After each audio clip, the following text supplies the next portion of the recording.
Life moves fast. A constant rhythm of responsibilities, expectations, and the endless pursuit of success. We rush from one moment to the next, rarely pausing to listen to the quiet spaces in between. But sometimes, it's in those brief silences, in the pause between two heartbeats, that we discover what we've been searching for all along. This is the story of Dr. Claire Reyes, a woman who spent her life saving hearts, only to realize she had forgotten how to listen to her own.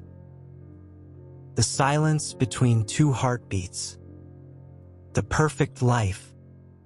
The alarm pierced through the darkness at 4:30 a.m., as it did every morning. Dr. Claire Reyes didn't hit snooze. She never did. Her hand moved automatically to silence it before the second beep, a practiced efficiency born from 15 years as a cardiac surgeon. Within minutes, she was up, dressed in her running gear, and out the door into the cool Seattle morning. Her feet hit the pavement in a steady rhythm. Left, right, left, right. The city still slept around her, but Claire's mind was already racing through the day ahead.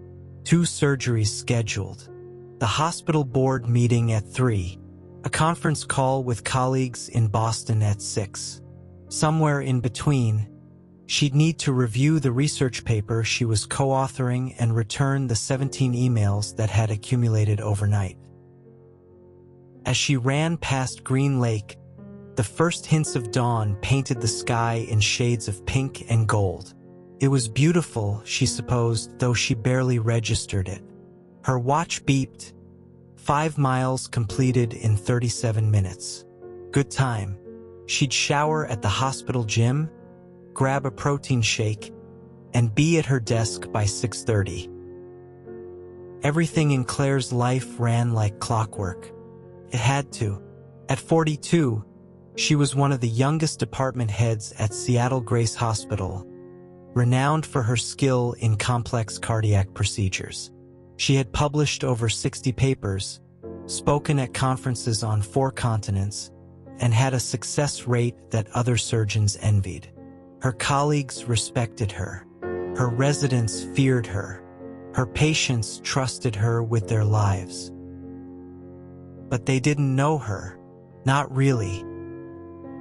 In the surgeon's lounge, Claire changed quickly, barely glancing at her reflection. The woman staring back was composed, professional. Dark hair pulled into a tight bun, minimal makeup, scrubs pressed and clean.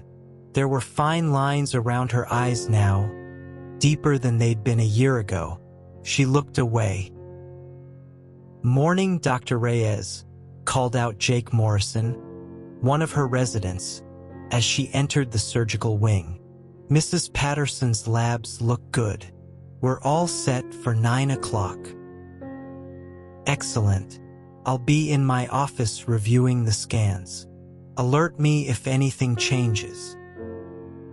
Her office was a shrine to achievement. Framed diplomas from Yale and Johns Hopkins. Awards and plaques covering one wall. Photographs of her with famous surgeons, with hospital administrators, with grateful patients. But no personal photos, no family pictures, no vacation snapshots, just medicine and success. Claire pulled up Mrs. Patterson's file on her computer. A 63-year-old woman with a faulty mitral valve, probably congenital, now finally causing symptoms. Straightforward repair. Claire had done hundreds of these. Her hands were steady, her judgment sound, her track record impeccable. She closed her eyes for a moment, taking a deep breath.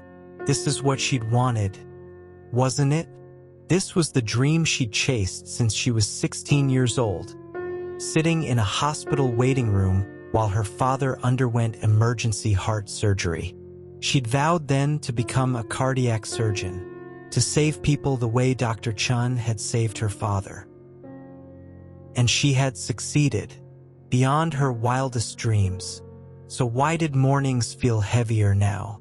Why did the walls of her immaculate office seem to press closer each day? Why did success feel so much like loneliness? Her phone buzzed. A text from her mother. "Claire, haven't heard from you in 3 weeks. Are you eating? Are you sleeping? Please call." Guilt twisted in her chest. She'd call. This weekend. Maybe. Another text appeared. This one from her ex-husband, David. "Hey, hope you're well. Coffee sometime?" Delete. She hadn't spoken to David in over a year, not since he'd remarried and sent her a wedding announcement. A gesture she suspected was meant to be kind but had felt like a knife. They'd divorced 5 years ago, amicably, as he'd put it. "We want different things," he'd said. "You want the hospital. I want a life." At the time, she'd been angry. Now, in the quiet of her office at 6:47 a.m., she wondered if he'd been right. "Dr. Reyes?" A knock on her door. Sarah Chen, her surgical nurse. "Mrs. Patterson is ready. Or 2 is prepped." Claire stood, smoothing her scrubs. "Let's go." This was familiar ground. The ritual of scrubbing in, the cool air of the operating room, the weight of responsibility settling over her shoulders like a mantle. Here, she knew exactly what to do. Here, there were no questions without answers. The surgery went perfectly. It always did. Claire's hands moved with practiced precision, each cut, each suture, exactly where it needed to be. The bypass machine hummed its steady rhythm, keeping Mrs. Patterson alive while Claire repaired her heart. In these moments, Claire felt something close to peace, purpose, clarity. "Beautifully done, doctor," the anesthesiologist murmured as they closed. Claire nodded, watching the monitors as Mrs. Patterson's own heart took over again. Beat, beat, beat, the most reliable rhythm in nature, the sound of life itself. In the scrub room afterward, as Claire washed her hands, she caught her reflection again. For just a moment she paused. When had she last felt her own heartbeat? When had she last stopped long enough to feel anything at all? The thought made her uncomfortable. She dried her hands briskly and headed to her next appointment. 3 weeks later, Claire stood in her 5, her hands inside a 17-year-old boy's chest cavity, and everything went wrong.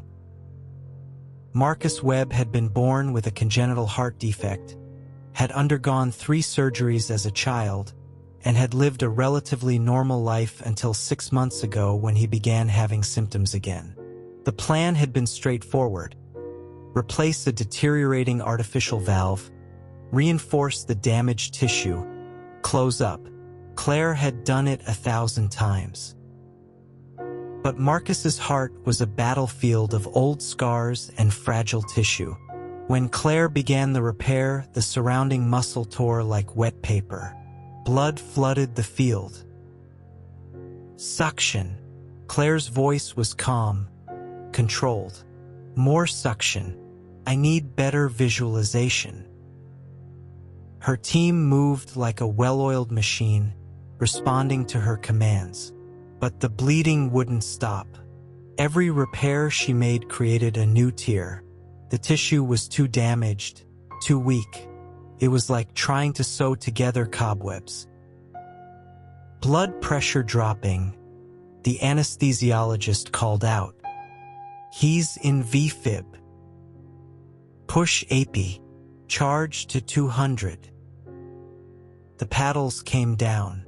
Marcus's small frame jumped on the table. The monitor showed a flat line, then erratic beats, then chaos.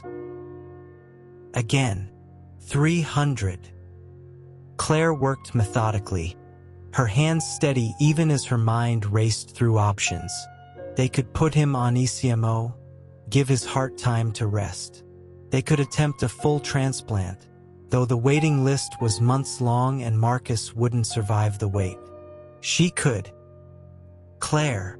It was Dr. Paul Henderson, the chief of surgery, who'd come in to observe. His voice was gentle. "You've done everything possible." "No." Claire's hands didn't stop moving. "We're not there yet.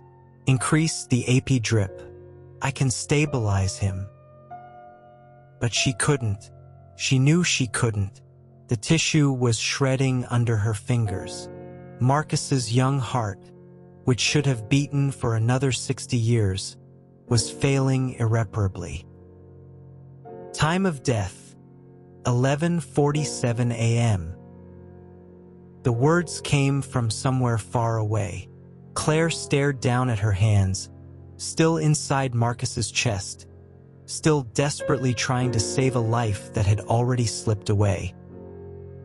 She had lost patience before. It was an inevitable part of surgery, but this felt different. This felt personal.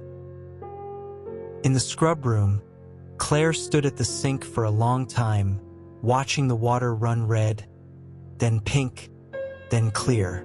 Her hands were shaking. When had they started shaking? "Claire." Paul was beside her. "You did everything right. The damage was too extensive. No surgeon could have saved him." She nodded, not trusting herself to speak. "Why don't you take the rest of the day? I'll have Jenkins cover your—" "No." Her voice came out sharper than intended. "I'm fine. I have a consultation at 2 and post-op rounds at 4. "Claire." "I'm fine, Paul." But she wasn't fine. As she walked down the corridor toward her office, the walls seemed to tilt. The fluorescent lights were too bright. The sounds of the hospital, beeping monitors, rolling gurneys, distant voices, pressed in on her from all sides. In her office, she closed the door and leaned against it, eyes closed. All she could see was Marcus's mother in the waiting room, the hope in her eyes when she'd said goodbye to her son that morning. "See you when you wake up, baby." Except he hadn't woken up. Claire's phone rang. Then again. Then again. She ignored it. There was a strange pressure in her chest, a tightness she couldn't explain. Her heart was beating too fast, erratic. For a wild moment, she wondered if she was having a cardiac event herself. Wouldn't that be ironic? The heart surgeon with a broken heart. She pulled up Marcus's file on her computer, reviewing every decision, every choice. Where had she gone wrong? What had she missed? Her eyes scanned the pre-op scans, the surgical notes, the medical history. Nothing. She'd done everything by the book. Sometimes the book wasn't enough. The afternoon blurred. She went through the motions, the consult, the rounds, the paperwork. People spoke to her and she responded, but it was like being underwater, sounds muffled and distant. She was present but not present. At 7 p.m., her phone rang again. Her mother. Claire answered this time, though she didn't know why. "Claire? Sweetheart. I've been trying to reach you for days. Are you all right?" "I'm fine, Mom. Just busy." "You're always busy. Too busy to talk to your own mother for 5 minutes." "I lost a patient today." The words came out before Claire could stop them. A 17-year-old kid. He should have lived. He should have had his whole life ahead of him. There was a pause. When her mother spoke again, her voice was soft. "Oh, honey, I'm so sorry. I did everything right, everything, but it wasn't enough. Come home, Claire. Come visit this weekend. When was the last time you took a break? I can't. I have. Surgeries, meetings, research. I know. But, Claire, when are you going to have a life? You're killing yourself in that hospital. This is my life, Mom. This is what I chose. Is it? Or is it just what you're hiding behind? The words hit harder than they should have. I'm not hiding. Aren't you? Ever since your father died, you've thrown yourself into work. It's been 3 years, sweetheart. You're allowed to grieve. You're allowed to live. Claire's throat tightened. Dad understood. He knew what it took to save lives. Your father would want you to be happy, Claire. Not just successful. Happy. After she hung up, Claire sat in the darkness of her office, her mother's words echoing. The city lights of Seattle sparkled through her window, thousands of lives being lived, thousands of stories unfolding. And here she was, in a dark office, alone, wondering when her own story had become so small. Her computer screen glowed softly, still showing Marcus's file. I am 17 years old. He'd wanted to be a marine biologist. His mother had mentioned it in the pre-op consultation. He loved the ocean, loved diving, and wanted to study coral reefs. He would never dive again, never explore the oceans, never fulfill that dream. And Claire? What were her dreams anymore? Beyond the next surgery, the next publication, the next achievement? She couldn't remember.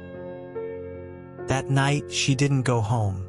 She slept on the couch in her office, wrapped in her white coat, and for the first time in years, she cried. Dr. Reyes, you have a visitor. Claire looked up from her computer, where she'd been staring at the same paragraph of research for 20 minutes without really reading it. It had been 3 days since Marcus's death, and she hadn't been able to focus on anything. I'm not expecting anyone. She says her name is Elena Webb. She's very insistent. Marcus's mother. Claire's stomach dropped. She wasn't ready for this. The lawsuit, the accusations, the grief-fueled anger.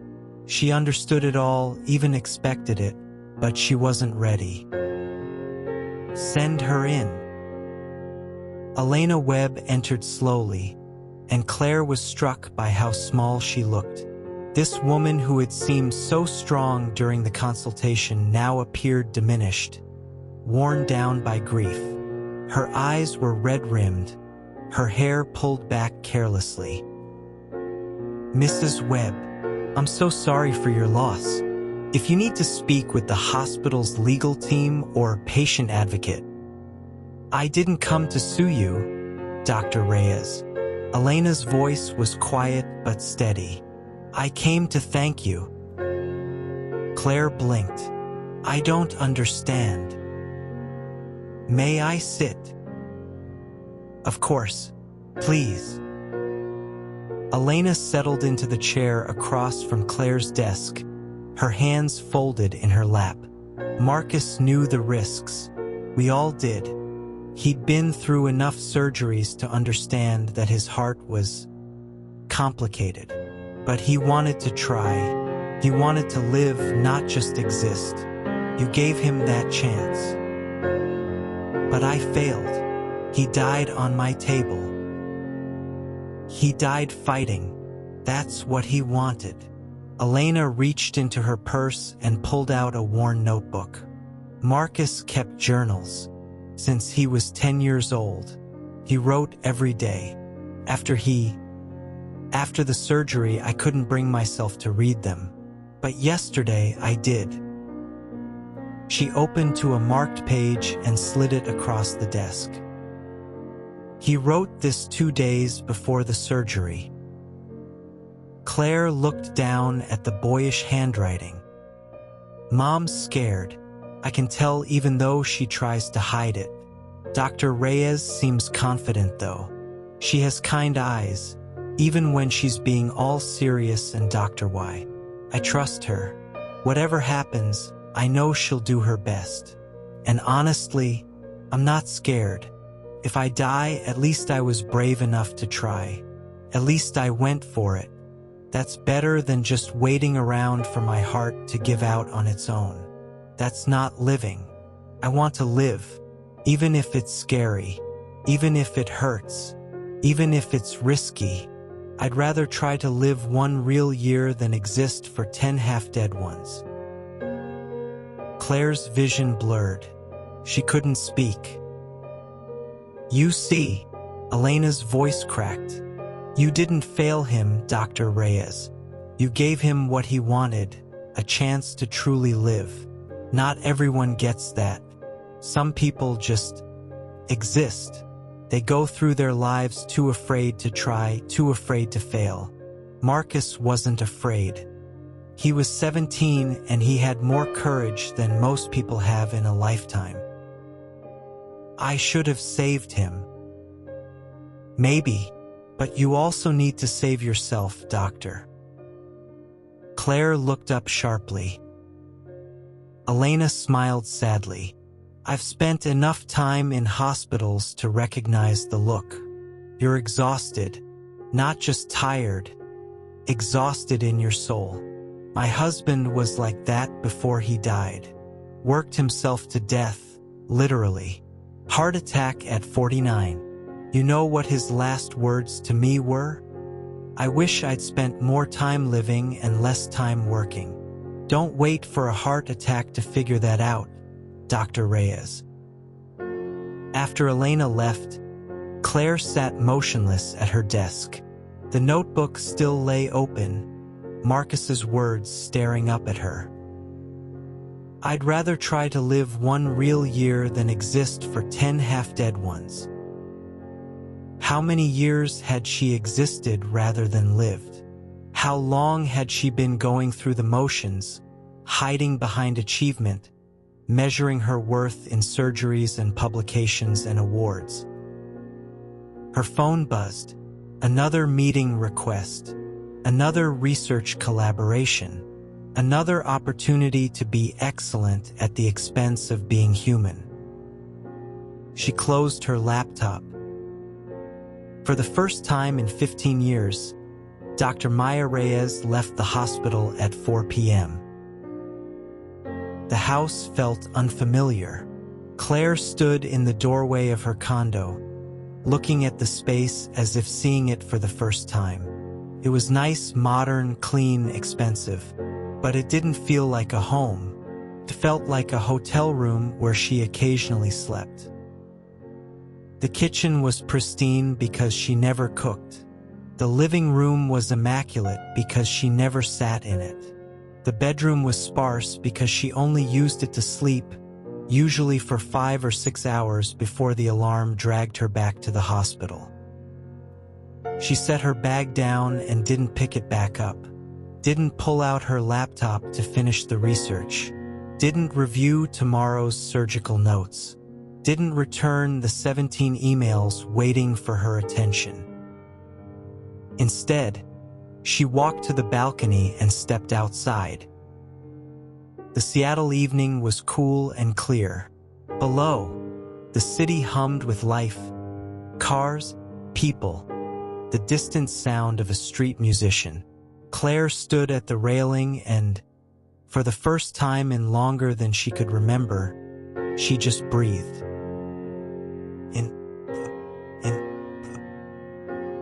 Her heart beat steadily in her chest. Beat, beat, beat. She placed her hand over her heart, feeling the rhythm. This was what she'd spent her career studying, repairing, and saving. But when had she last simply felt it? When had she last been grateful for her own heartbeat? Her phone rang. She ignored it. It rang again and again. Finally, she answered. "Hello, Claire." Her mother's voice was sharp with worry. "I heard about the boy. Are you all right? Why aren't you returning my calls?" "I'm fine, Mom." "You're not fine. You're never fine. You just say you are, and then you disappear back into that hospital for another month. Claire, please, talk to me." And suddenly, standing on her balcony in the fading light, Claire felt something crack inside her chest. Not her heart, something deeper. The wall she'd built around herself, brick by careful brick, year after year. "I don't know how to do this, Mom." "Do what, sweetheart?" "Live. I know how to be a surgeon. I know how to save hearts. But I don't know how to be a person anymore. I don't know when that stopped being enough." She heard her mother's breath catch. "Oh, Claire." "That boy, Marcus. He was 17 and he knew how to live better than I do. He was dying and he still wanted to try, wanted to be brave, wanted to really live. And I'm healthy and successful and I feel like I'm the one who's dying. How does that make sense?" "Come home," her mother said softly. "Not for a day. For real. Take some time off. Come stay with me in Portland. We'll figure this out together." "I can't just leave. I have surgeries scheduled. Responsibilities." "Claire, you're one of 6 cardiac surgeons at that hospital. They can manage without you for a week or 2. The question is, can you manage without them?" That night, Claire did something she hadn't done in over a decade. She called in. Not sick, not emergency. She just called Paul Henderson and told him she needed time off. "How much time?" he asked. "I don't know. 2 weeks? Maybe more." There was a pause. "Are you all right, Claire?" "No, but I'm going to try to be." "Take all the time you need. We'll cover your cases. Just take care of yourself, okay?" The packaging was strange. Claire realized she owned almost nothing casual. Work clothes, workout clothes, and one pair of jeans she couldn't remember buying. She threw some things in a bag, grabbed her keys, and drove. Portland was 2 hours south. She'd grown up there, in a small house with a big garden where her mother still lived. Claire had visited maybe 5 times in the past 3 years, always for holidays, always for less than a day, always while mentally still at the hospital. This time, as she drove down I-5 with the windows open and no destination time in mind, something felt different. She wasn't running away. She was running towards something. She just didn't know what yet. Her mother met her at the door, pulling her into a hug that lasted longer than comfortable, longer than Claire could remember ever being hugged. She smelled like lavender and vanilla, like home, like safety. "You look terrible," her mother said, pulling back to examine her. "Thanks, Mom." "No, I mean it. You're too thin. You have circles under your eyes. When did you last sleep a full night?" "Define full night." Her mother shook her head but smiled. "Come on. I made dinner. Real food, not whatever protein bars you've been living on." The kitchen table was set for 2. Simple food, roasted chicken, vegetables, fresh bread. The kind of meal that takes time and care. Claire's eyes stung. "Mom, you didn't have to." "Hush. Eat." They ate in comfortable silence at first. Then her mother spoke. "Your father would be proud of you, you know, what you've accomplished, who you've become. But he'd also kick your butt for forgetting to live. He didn't survive a heart attack just so his daughter could work herself into an early grave." Claire set down her fork. "How did you do it? When Dad died, how did you keep going?" Her mother was quiet for a moment. "I had to decide what story I was going to tell myself. I could tell myself that life was over, that my best years were behind me, that there was nothing left to live for. Or I could tell myself that I still had time, still had purpose, still had a life to live. It wasn't easy. Some days I chose a sad story, but eventually I chose the other one more often. What if I don't know what story I want? Then you have to listen, really listen, to your heart, not your head. Your head will always tell you to do more, be more, achieve more. But your heart knows what you need." That night, in her childhood bedroom, Claire lay awake listening to the unfamiliar sounds of a house at rest. No beeping monitors, no overhead pages, no emergency calls, just silence. And in that silence, between one heartbeat and the next, she started to listen. Claire woke to sunlight streaming through curtains she'd forgotten were yellow. Her phone showed 8:47 a.m. She slept for almost 12 hours. There were 43 notifications, emails, messages, missed calls. She turned the phone off. Downstairs, her mother was in the garden, tending to roses. Claire watched from the kitchen window, a cup of coffee warming her hands. When did her mother get older? When did those gray streaks appear? When had Claire stopped noticing? "Are you going to just stand there? Or are you going to help?" Her mother called without turning around. Claire smiled. "You know I kill plants." "Only because you never give them enough time. Plants need patience. Water, sunlight, and time. Can't rush them." Claire stepped outside. The morning was cool but warm. The garden was wild but cared for. Roses and lavender and something purple she didn't recognize. Her mother's hands moved with practiced ease, pruning, shaping, nurturing. "You never gardened before," Claire said. "When did this start?" "After your father died. I needed something to do with my hands. Something that grew instead of diminishing. Something that reminded me that life continues." She clipped a dead bloom and gestured to a patch of soil. "That section needs weeding. Think you can handle it?" Claire knelt in the dirt, feeling the soil between her fingers. It was strangely meditative, the repetitive motion, the simplicity of the task. Pull the weed, clear the space, let the good things grow. "You know what I realized after your father died?" her mother said, working beside her. "I'd spent 30 years as someone's wife, someone's mother. I'd forgotten how to be just me.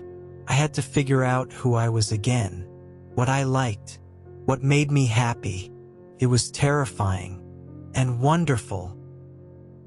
"Did you figure it out?" "Still working on it. But I learned something important. Life isn't about the big moments. It's about all the little spaces in between. The morning coffee, the sunset, the way the roses smell after rain. Your father's death taught me that. Every heartbeat matters. And the silence between them, that's when you actually feel alive." They worked until noon, barely talking, just being. When they finally went inside, dirty and tired and oddly satisfied, Claire realized she hadn't thought about the hospital once. Over lunch, her mother asked, "What do you want to do with your time here?" "I don't know. I haven't thought about it." "Okay, what do you miss? What did you used to love that you don't do anymore?" Claire thought, "I used to paint. In college. Nothing serious. Just, it helped me relax. There's an art supply store downtown. Want to go?" They went. Claire felt ridiculous buying canvases and paints, like a teenager playing artist. But when they got home and she set up in the spare room, something clicked into place. The first brushstroke was clumsy. The second was better. By the third, she'd stopped thinking and started feeling. She painted a heart. Not the anatomical kind she knew so well, valves and chambers and ventricles, but a simple, stylized heart in shades of red and gold and blue. It was terrible, and it was perfect. That evening, they cooked together. Her mother taught her how to make her father's favorite dish, arroz caldo, Filipino rice porridge with chicken and ginger. Claire chopped and stirred and tasted, and for the first time in years, she felt present in her own body, in her own life. "Your father used to say," her mother murmured as they cooked, "that the heart is more than just a pump. It's the seat of courage. Courage takes courage to love, courage to try, courage to live fully. You've been so busy being brave in the operating room that you forgot to be brave in your own life." The words settled into Claire's chest like seeds in soil. That night, she turned her phone back on. The notifications had multiplied, but one message stood out, from Elena Webb. "Thank you for saving my son's life, even if only for 17 years. He lived more in that time than many people do in 80. You helped him be brave. Now be brave for yourself." Claire started typing a response, then stopped. Instead, she opened her laptop and started writing.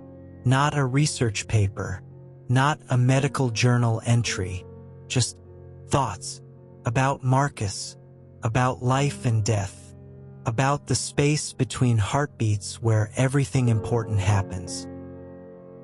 She wrote until 2 a.m., and when she finally stopped, she felt something she hadn't felt in years: peace. 2 weeks became 3. 3 became 4. Claire stayed in Portland, falling into a rhythm she'd forgotten existed. Morning coffee with her mother, painting in the afternoons, walks in the evening, simple things, quiet things. She read books that had nothing to do with medicine. She watched movies in the middle of the day. She went to a farmer's market and bought vegetables she actually cooked. She called old friends she'd lost touch with, college roommates, medical school study partners, people she'd once been close to before the hospital consumed everything. Most surprising of all, she started volunteering at a free clinic in downtown Portland. Not as a surgeon, but as a general practitioner, seeing patients who couldn't afford regular care. No complex procedures, no high-stakes surgeries, just listening, diagnosing, treating, getting to know people beyond their hearts. One afternoon, she met a woman named Grace Chen, 68 years old, hypertension, mild heart disease, managed with medication. But what struck Claire wasn't the medical history, it was the woman herself. "I used to be a workaholic," Grace said during her appointment. "Corporate lawyer, 80-hour weeks, no time for anything but cases and clients. Then I had a mild heart attack. Nothing serious, but serious enough to make me think. You know what I did?" "What?" "I quit. 55 years old, I walked away from a partnership to open a bookstore.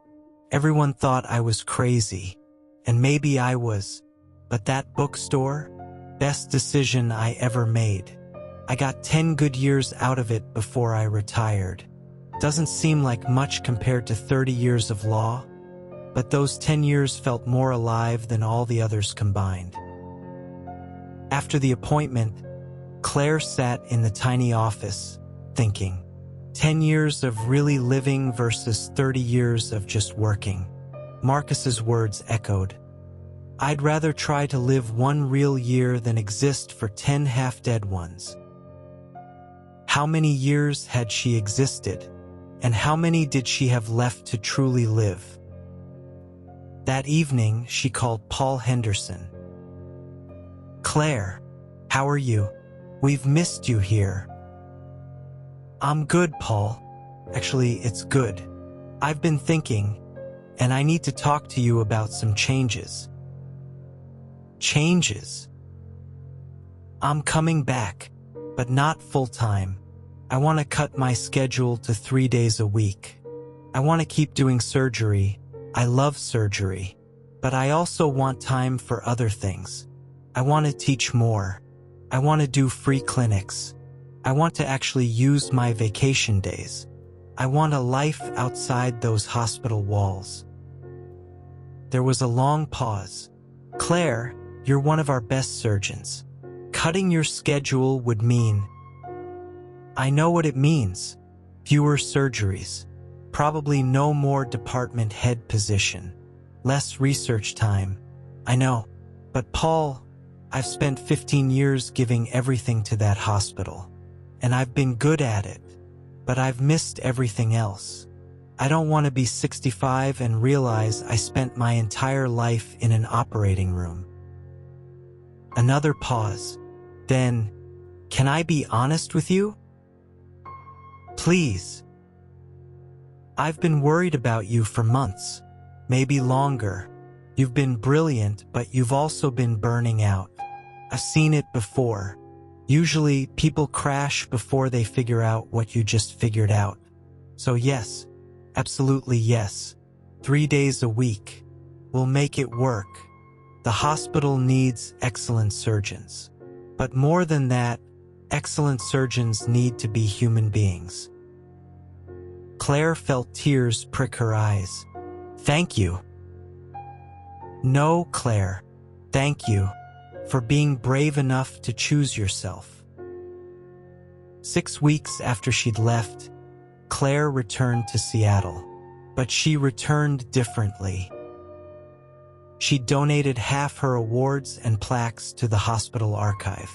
She'd removed all the work photos from her walls and replaced them with her paintings. Amateur, clumsy, but honest. She'd put up a picture of her parents, one of her mother in the garden, one of herself as a child, grinning gap-toothed and unafraid. Her first day back was strange. People kept asking if she was okay, if she was sure she was ready, if she needed anything. She reassured them all. She was more than okay. Her first surgery was a bypass on a 52-year-old man named Thomas who ran a small restaurant. Before the surgery, instead of just reviewing his medical history, Claire talked to him. Really talked. "What do you love most about your restaurant?" she asked. Thomas's face lit up. "The people. Sounds corny, but it's true. I love seeing regular customers, hearing about their lives, and being part of their celebrations. My place isn't fancy, but it's a community, you know?" "I do know. That's beautiful. Doc, can I ask you something?"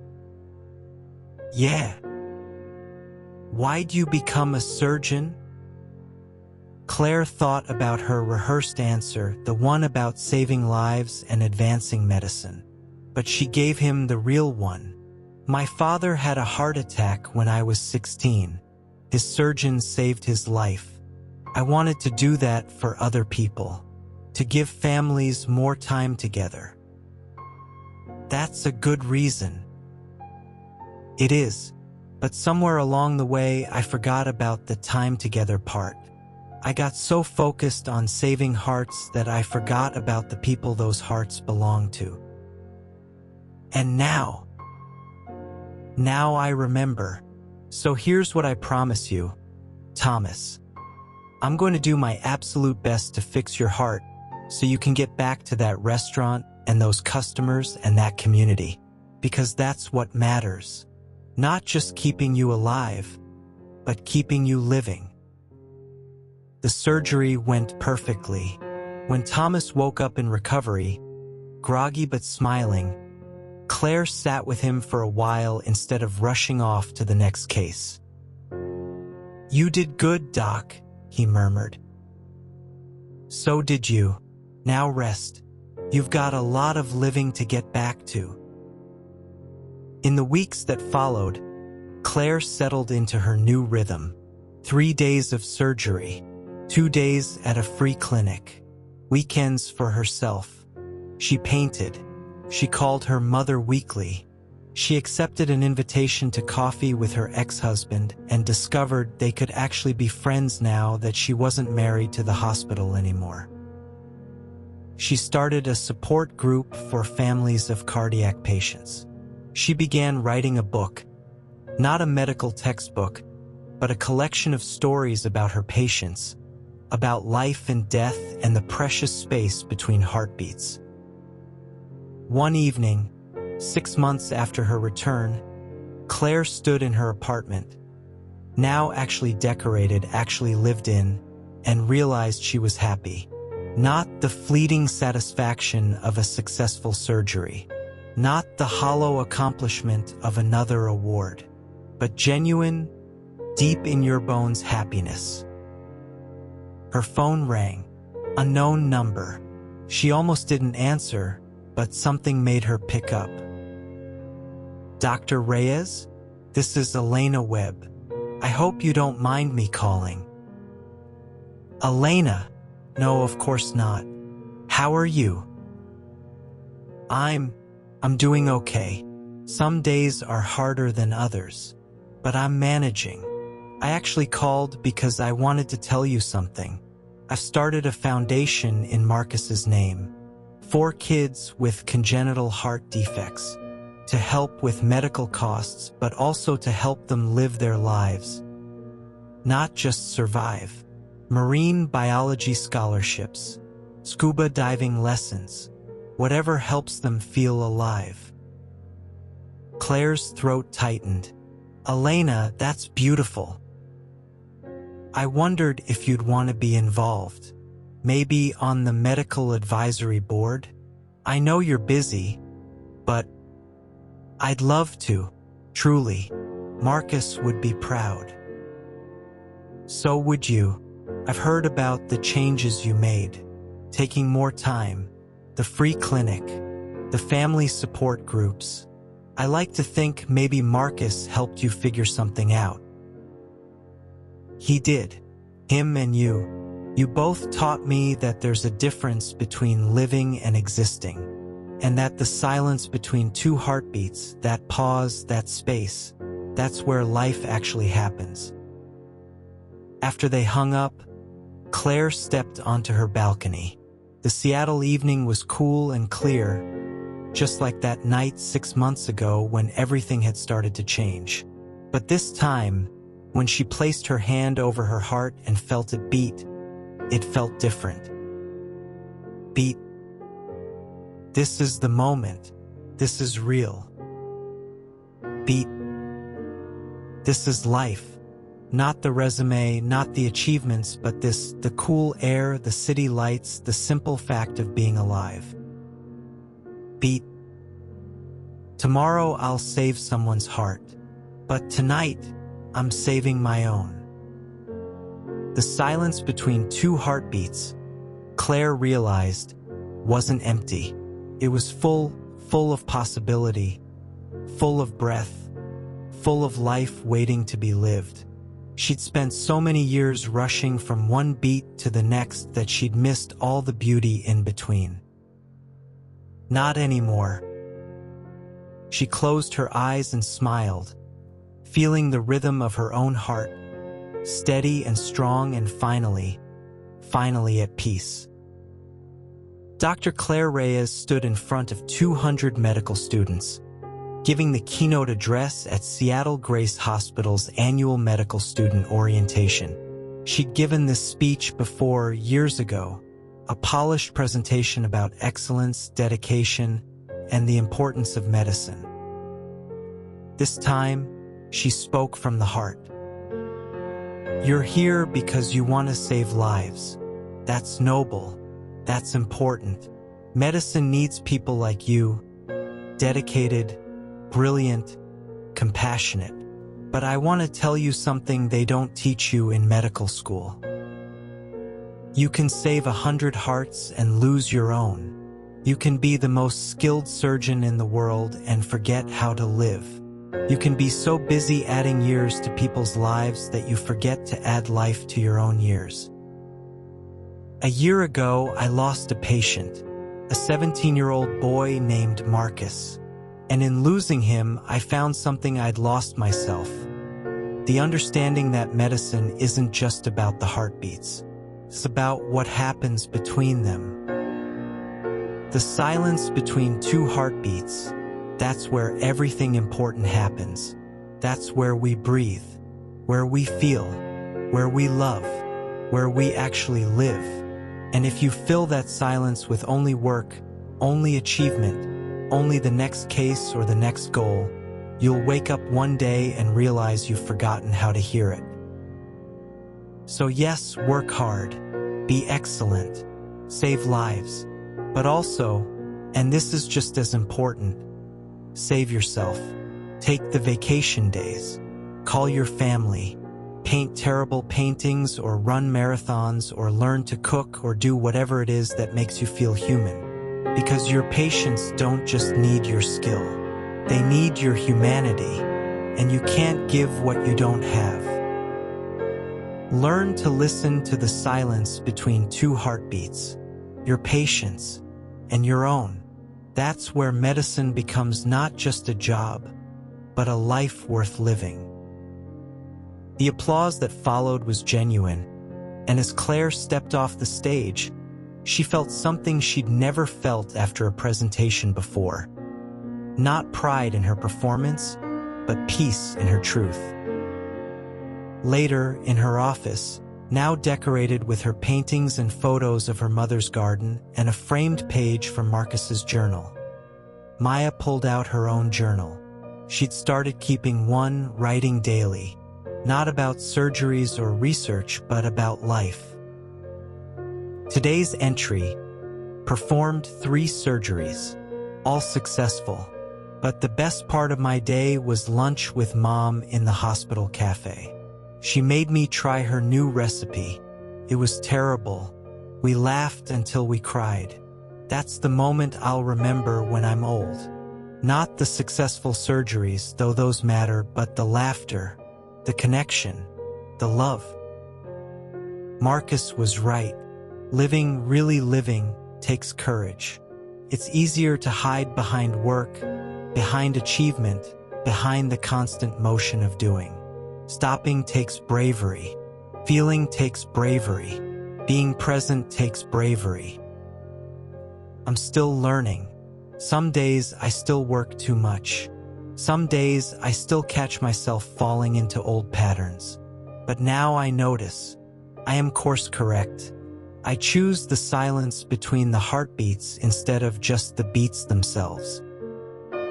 Because that's where life is, in the pause, in the breath, in the sacred space between one moment and the next. That's where we're truly alive. Claire closed the journal and looked out her window at the Seattle skyline. Somewhere in this city, hearts were beating. People were living, loving, losing, learning, and she was part of it, not just as a surgeon, but as a human being. Her own heart beat steady and strong, beat, beat, beat. And in the silence between those beats, Claire smiled. She was home, not in a building or a city, but in herself, in her own life, in the precious, fleeting, beautiful space between two heartbeats where everything that mattered happened. She was home, and she was alive.